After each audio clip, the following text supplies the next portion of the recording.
दोस्तों नमस्कार। स्वागत है आपका GS with Amit sir platform में। और जैसा कि आप लोग सब जानते हैं कि आज 1 दिसंबर है। इस दिन को विश्व में एड्स दिवस के रूप में पूरा विश्व मना रहा है। तो इसी की याद में आज हम लोग भी कुछ बातें कर रहे हैं, क्योंकि यह जागरूकता का विषय है जिससे बहुत से लोगों के जीवन खराब हो रहे हैं। तो इस विषय में आज हम लोगों को जानना जरूरी है, क्योंकि यह जो लक्ष्य है 2015 में सतत विकास लक्ष्य के तौर पर यूएनओ ने अपने उस डेवलपमेंट गोल में रखा था कि हमें 2030 तक में एड्स को समाप्त करना, यानी कि यह एक इतिहास के तौर पर भर मात्र रहता। उसी लक्ष्य में काम निरंतर हो रहा है विश्व में। तो आज हम लोग भी इसी के विषय में थोड़ा सा जानने की कोशिश करेंगे कि आखिरकार ये क्या होता है। तो जैसा कि हमने कहा कि आज 1 दिसंबर है और 1 दिसंबर को पूरा विश्व इसे मना रहा है एड्स दिवस के रूप में। यह जो परंपरा चालू हुई थी यह 1988 से शुरू हुआ था। WHO और यूएनओ के द्वारा शुरू किया गया था।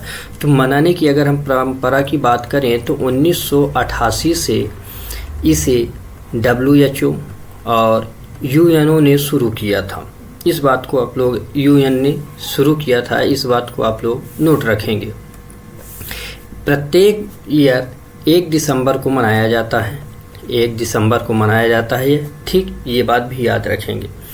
तो आखिरकार ये एड्स होता क्या है?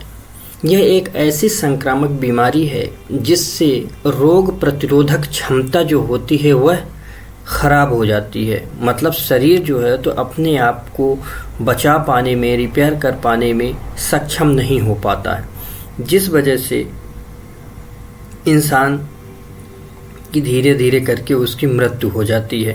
तो ये बात आपने समझा कि ये क्या करता है, आपकी प्रतिरोधक क्षमता, जो आपका इम्यूनिटी सिस्टम है, उस इम्यूनिटी सिस्टम को कमज़ोर करता है।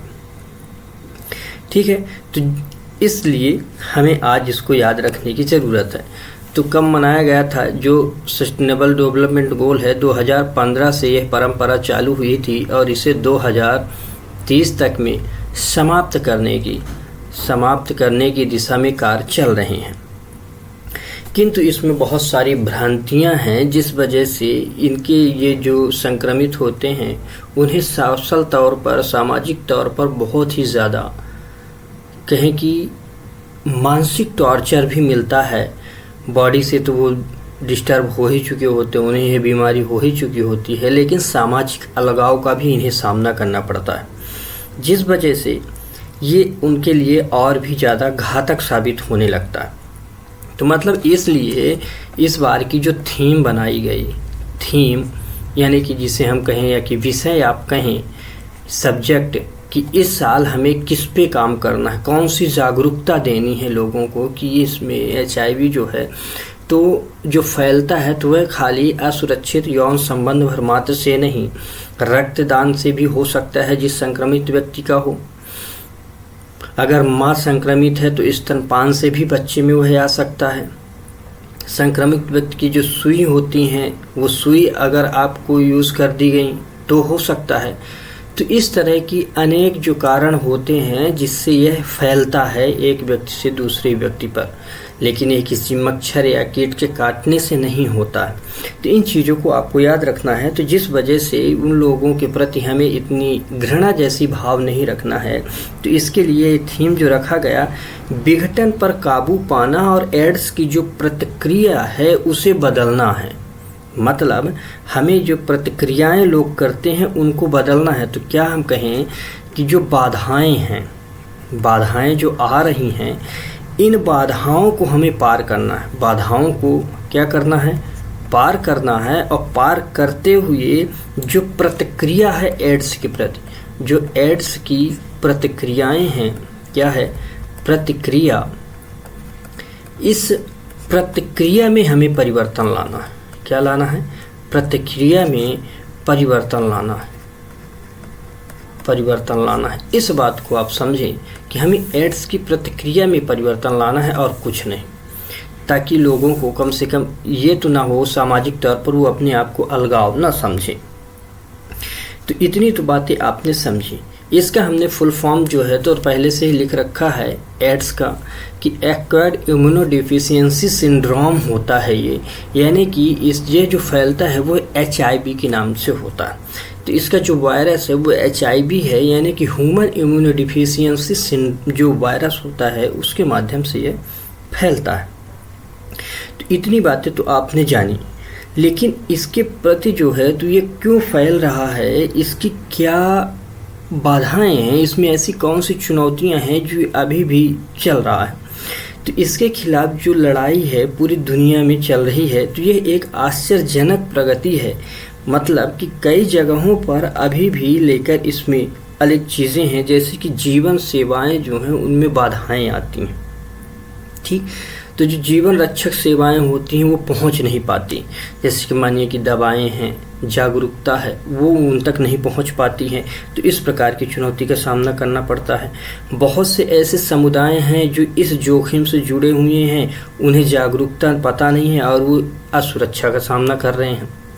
तो ये एक बड़ी चुनौती है उनके समक्ष। अगली बात ये है कि जो सूचना है, जैसे कि ये अभी पूरा विश्व मना रहा है, लेकिन बहुत से सुदूरवर्ती लोग जो है तो इस जानकारी को नहीं प्राप्त कर पा रहे हैं। तो उन्हें इसके प्रति क्या है, जागरूकता नहीं मिल पा रही। वो अपने आप को उसके प्रति जो है तो जब ज्ञान ही नहीं होगा तो वो जान ही नहीं पाते कि ऐसी भी कोई बीमारी होती है, और वो उसके चपेट में आ जाते हैं।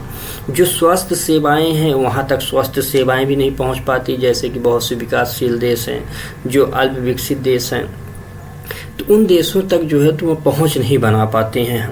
तो वहाँ तक स्वास्थ्य सेवाएं नहीं पहुँच पाती हैं, उपचार उनका हो नहीं पाता। जो बीमार है उनको उपचार नहीं हो पाता, और वो धीरे धीरे क्या वो जल्दी ही बढ़ जाती है बीमारी। तो इस तरह से कई चुनौतियां हैं जिससे व्यक्ति जो है तो जूझ रहे हैं। लेकिन तो भी इसके प्रति भी हम लोगों ने कुछ उम्मीद जागृत रखी है कि नहीं, इसे हमें ख़त्म करना है। इसी कारण से हमने लक्ष्य रखा है 2030 का कि हमें समाप्त करना है। तो उसमें बावजूद हम लोगों ने क्या किया कि कई परिस्थितियां ऐसी हैं, लेकिन तो भी उन समुदायों की परिस्थितियों को हमने बदलने के लिए प्रयास किया, उन्हें आगे बढ़ाने की कोशिश करी। जो नए नए प्रकार के हमारे आइडियाज़ हैं उन तक नए नए आइडियाज़ के माध्यम से उनको पहुंचाने की कोशिश कर रहे हैं कि कैसे भी करके पहुंचाया जाए। जहां मान लो स्वास्थ्य सेवाएं नहीं हैं तो कोई ना कोई बेसिक यूज़ के लिए उन तक अगर कोई चीज़ पहुंच रही है तो उनके माध्यम से हम जागरूकता पहुंचाने की कोशिश कर रहे हैं कि वो इससे प्रति जागरूक हों। एक दूसरे को हाथ थामने के लिए हम लोग कोशिश कर रहे हैं कि जो व्यक्ति उससे संक्रमित है उसको हम ऐसे ट्रीट ना करें कि वह कोई बहुत जघन्य अपराध कर चुका है या वह व्यक्ति समाज से कट जाए। तो उसके लिए भी हम काम कर रहे हैं, और भविष्य में जो है तो उनके सपने जीवित रखते हैं कि आप जो है तो इससे निकल सकते हो, ताकि उनका जो जीवन है उनके अंदर जीने की आश्रय बना रहे, ताकि वो अपने आप को और ज़्यादा इनसिक्योर फील ना करें। तो इस तरह की चीज़ें भी हम अभी कर रहे हैं इसके प्रति। और जैसा कि हमने कहा कि इसे ख़त्म करना है, तो ख़त्म करना आसान बात नहीं है। ख़त्म यह तभी होगा कि जैसे हम जागरूकता को फैलाएं, एकजुट हो जाएं, इसके प्रति जन जन तक लोगों को पहुंचाने की कोशिश करें। यह न कहें कि यह दूसरे का कार्य है या गवर्नमेंट का कार्य है या किसी और का नहीं, ये पूरे सोशल जो है तो पूरे सामाजिक मानवता का कार्य है कि इसके प्रति हमें जागरूकता फैलानी चाहिए। तो इस तरह से हमें एकजुट होना है, चाहे किसी भी प्रकार की बाधाएं आएँ, उन बाधाओं से आगे बढ़ते हुए हमें इसके प्रति लड़ाई लड़नी है। तो इस तरह हमें आगे बढ़ना है। लेकिन इसके अगर सिंबल की बात करें तो इसका जो सिंबल होता है रेड रिबन होता है, यानी कि लाल फीता कुछ ऐसा बना होता है। इसको लाल कलर से ही अगर हम लोग ड्रा कर लें कि ये रेड रिबन में होता है और कुछ ऐसा इसका चित्र होता है, ऐसा, ठीक। तो ये रेड रिबन इसका सिंबल होता है। तो इस चीज़ को भी आप याद रखेंगे। तो उम्मीद करते हैं आपको ये जानकारी अच्छी लगी होगी, लेकिन आप लोग कमेंट बॉक्स में ज़रूर बताएं कि आपको यह जानकारी कैसी लगी है। और इस चैनल को सब्सक्राइब करें, अपने दोस्तों को शेयर करें। ऐसी ही सामाजिक जागरूकता को लेके, स्वास्थ्य से संबंधित जागरूकता को लेके हम अपनी वीडियो लाते रहेंगे। तब तक के लिए धन्यवाद। पढ़ते रहें, बढ़ते रहें।